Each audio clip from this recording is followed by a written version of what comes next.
नमस्कार मंडळी, आपल्या सर्वांचे स्टोरी बुक या चॅनलवर स्वागत आहे. तिरुपती बालाजीच्या दर्शनानंतर का जातात कोल्हापूरच्या महालक्ष्मीच्या दर्शनाला?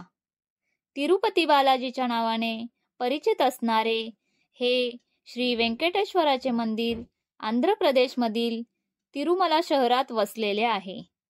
तिरुपती बालाजीला देशातलं सर्वात श्रीमंत मंदिर म्हटलं जातं.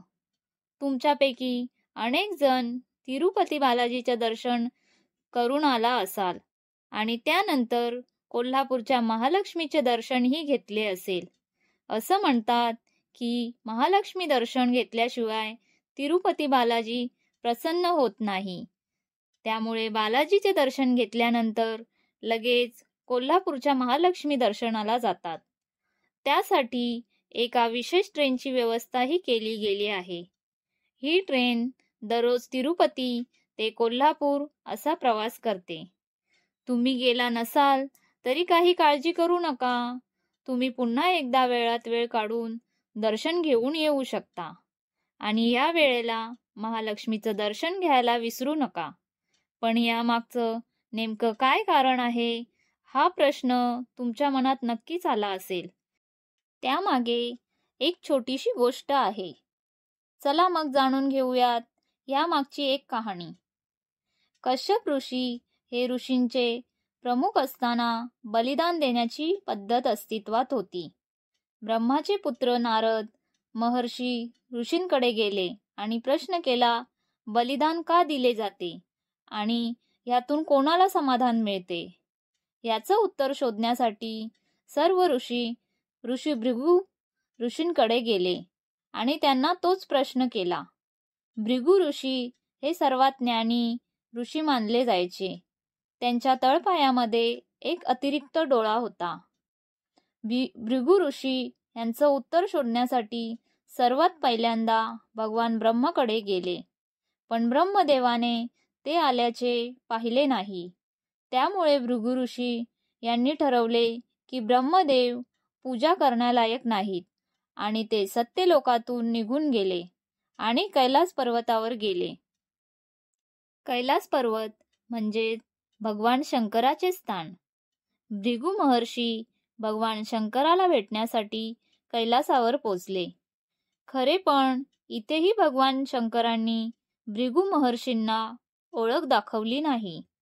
त्यामुळे भृगू महर्षींनी भगवान शंकराला श्राप देऊन निघून गेले. शेवटी भृगू महर्षी वैकुंठाला पोचले, जेथे भगवान विष्णू देवी लक्ष्मी बरोबर सहवास करत होते. पण भगवान विष्णूंनी सुद्धा भृगू महर्षींना आल्याचे पाहिले नाही. त्यामुळे संतापाच्या भरात भृगू महर्षींनी भगवान विष्णूच्या छातीत लाथ मारली, जिथे लक्ष्मी सहवास करते.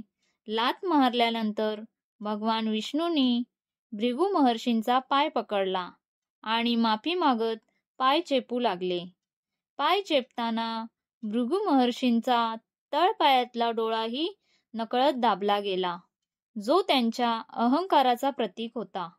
डोळा दाबल्या गेल्यामुळे त्यांच्यातील अहंकार नष्ट होऊन त्यांनी भगवान विष्णूंना माफ केले. पण ही गोष्ट लक्ष्मीला आवडली नाही आणि लक्ष्मी वैकुंठ सोडून कोल्हापूरला निघून गेल्या आणि तेव्हापासून तिथेच वास्तव्य करत आहेत आणि पुढेही करत राहणार असे म्हटले जाते. मग त्याचा तिरुपती बालाजीशी काय संबंध आहे ते जाणून घेऊया. तिरुपती बालाजी म्हणजे श्री व्यंकटेश्वर यांना विष्णूचा अवतार मानले जाते आणि देवी लक्ष्मी या भगवान विष्णूंच्या अर्धांगिनी आहेत. त्यामुळे असं म्हणतात की भगवान विष्णूच्या दर्शनाबरोबर देवी महालक्ष्मीचे दर्शनही घ्यावे लागते.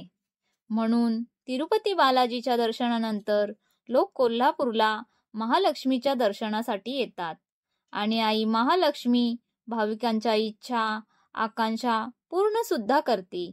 ही होती या मागची कहाणी.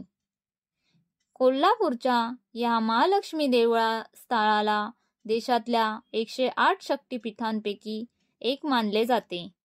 या शक्तिपीठामध्ये देवी पार्वतीचा सहवास आहे असे म्हणतात.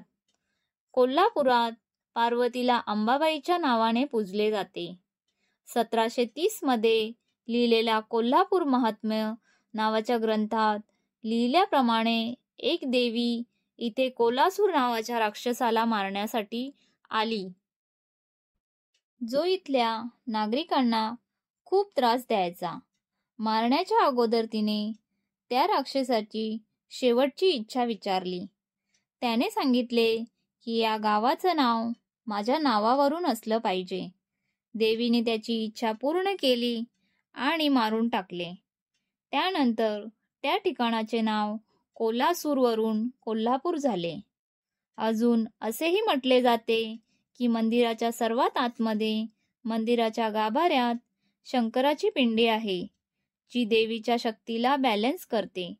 या सर्व कथा लोकांकडून सांगितल्या जातात.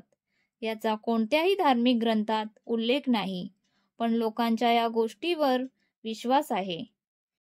महालक्ष्मी मंदिरात किरणोत्सव नावाचा उत्सव वर्षातून 2 वेळा साजरा केला जातो.